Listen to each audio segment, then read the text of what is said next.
How's it going, guys? Dan Kitajima here, and today I want to talk to you guys about how to call a lead.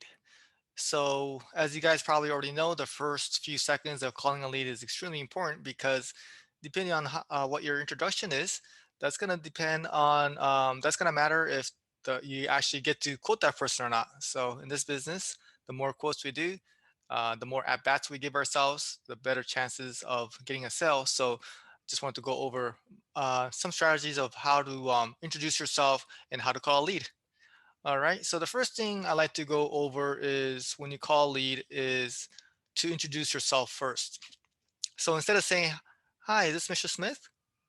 and waiting for them to say yes, "Who's this?" or yes, I like to just say, "Hey, this is Dan from Farmers Insurance. Is this Mr. Smith?" So that way, I think it's a little bit more professional approach of introducing yourself first, letting you know who you are upfront instead of asking them to confirm who they are before introducing yourself. So a little change that might not make a big difference, but for me, that's how I've always done it. "Hi, this is Dan from Farmers Insurance. Is this Mr. Smith?" And that way, it's a little bit of a better start, I believe, to start the conversation. The second thing I like to go over, which I did with my staff just right now, is to just make sure you have good energy, in the beginning, because hey, let's face it, insurance is not something that people really look forward to talking about. So it's not going to help, or you're really going to have no chance if you just sound boring or unenthusiastic or just not really engaged. So just bringing that energy, that's something that's very important when it comes to sales of any industry. But having that energy and sounding enthusiastic and excited about the opportunity is a must. Also, being memorable helps. Having a sense of humor helps. But starting off the conversation where you sound like someone that you want to talk to is really important too, because it is going to be a conversation. So the first really 5 seconds will determine, hey, if that person will want to talk to you or not. So I think it's also good to introduce yourself a couple of times. So after they confirm who they are, it's like, okay, great. Well, I'm glad I got a hold of you again. This is Dan from Farmers Insurance calling you regarding the insurance quote you requested online. Is this a good time for you? Now, there's a lot of people who's, may we personally like to ask that question. I think it shows a little bit of courtesy. If not, we could set up an appointment, so that's okay too. But we like to say, hey, this will only take a few minutes. You did a great job filling out the form, but it's a good time for you. I just want to go over your coverage and discounts. Make sure they understand that the reason we need to talk is because we need to go over the coverages in detail to make sure you're protected, and also to go over the discounts to make sure we don't miss out on any. So I'd like to go over that with you too. So kind of establish that very early on. I like to do that on voicemails too. Hey, just want to go over the coverage and your discounts. So is this a good time for you? Really quick. Sometimes you could say that. You can even tell by the tone of their voice how they answer, if they sound busy or if they're really expecting your call and really want to talk. So, but being quick and being letting them know that it won't take too long, but respecting their time at the same time and being courteous, I think those are all important factors too.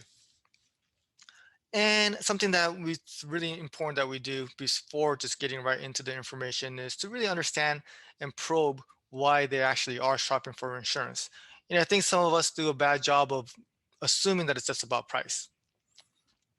Because there's so many different reasons, and some people are going to be price sensitive. It's just the nature of the business. But there's going to be a big population there that the reason they're shopping and their buying decisions is not solely based on price. So introducing your company is so important because we have brand recognition, and that's something that we definitely have to leverage to be able to close. But also finding out what they really want. In sales, we always talk about closing them, but I believe to be able to close somebody, you have to open them up first. So some of the good questions I like to ask within the first 90 seconds are questions such as, so what is your current insurance situation? And just conversational, hey, what's going on with your insurance? So what is your current insurance situation? Some people will tell you, and some people may not feel like they want to conversate. You could get that sense. One of the things that I hear my producers do that I really don't like is, so can I ask why you're shopping around? Is this for price? That's just a really bad way to just say that you're just assuming that it's about price. So I tell them to definitely don't say that. Just ask a question and literally just be quiet and see what they say. So can I ask why you're shopping around?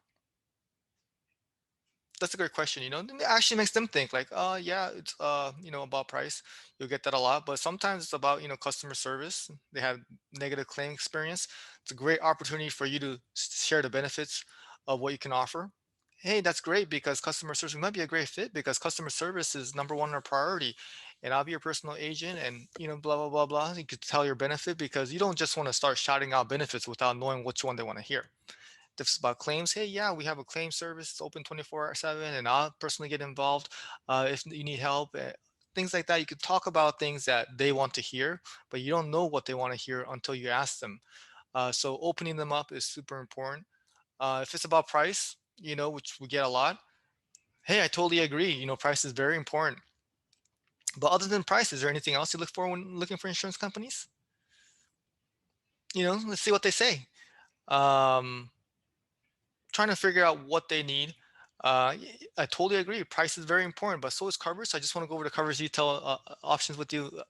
So trying to switch them to try to think about coverage too, depending on the conversation. That's why I don't really like to have scripts where everything is the same thing is said to every person because every conversation is so different. Every prospect is so different, and everyone is looking for something else that we have to be adjustable and we have to have many responses and very flexible when it comes to responding depending on what they say. I think that's really important too. Sometimes people will tell you where they're shopping and I hear it, my agents not make a comment on that. That's a great opportunity to first of all acknowledge that you were listening to them by saying a comment about that. That's great. I agree. And saying something that is beneficial or is throwing out a benefit about the company or your service, I think is important too. So if they say something, make sure you show them that you're actively listening. I think it's great to say like, yes, even while they're talking, just to make sure they understand, they're hearing you, you're engaged in the conversation. I think those are some things that really build the connection, which sales is all about. Okay. So yeah, really finding out what they want and let's give them what they want. Obviously closing ratios is a challenge. We're not going to be able to sell every policy. Some people, like I said, are price sensitive. And even if you're the best closer, you have the best voice, you're asking all the right questions, you're still not going to be able to close certain amount of people. But there's in between, there's a lot of people in between that is going to, what you say is really dependent on, if you get to sell or not, is really dependent on, your communication skill. So internet leads, sales, everything is a sales game. So I just wanted to share some things that have worked with us. Start off with a great initial conversation. That's really sometimes how people decide. That first impression. First impressions are important in any relationships. A lot of great relationships started off with great first impressions, and even though if they're not good in the beginning, you still have time to catch up to make it better. But in this business, we don't have that time to for them to get to know us and change their minds that they do like us. So first 5-10 seconds, make sure you're trying to help them, thank them, compliment them for shopping around, compliment them for filling out the form right, compliment them for, where they live, try to build any type of rapport. Hey, that's a great city you live in. I know it's right by that other city. If you know that information or if you're fast enough to Google things, tell you what type of car, make a comment about if you know something about the car, building rapport, complimenting them. If they're buying a house, congratulating them. If they didn't like their insurance services in the past, consoling with them. Hey, I agreeing with them. These are a lot of the things that I like to do to build a connection to be able to have success of selling insurance over the phone. So hope this helps. This is all about the intro. Maybe give it a try, introduce yourself, thank them for giving you an opportunity, and then just be as likable as possible because if they don't like you, you will have no chance of selling the sale. So first step first, get them to like you, and hopefully you have some success with what we do. So hope this helps. Let me know if you have any questions in the comments. Thanks again, guys, and let's get it.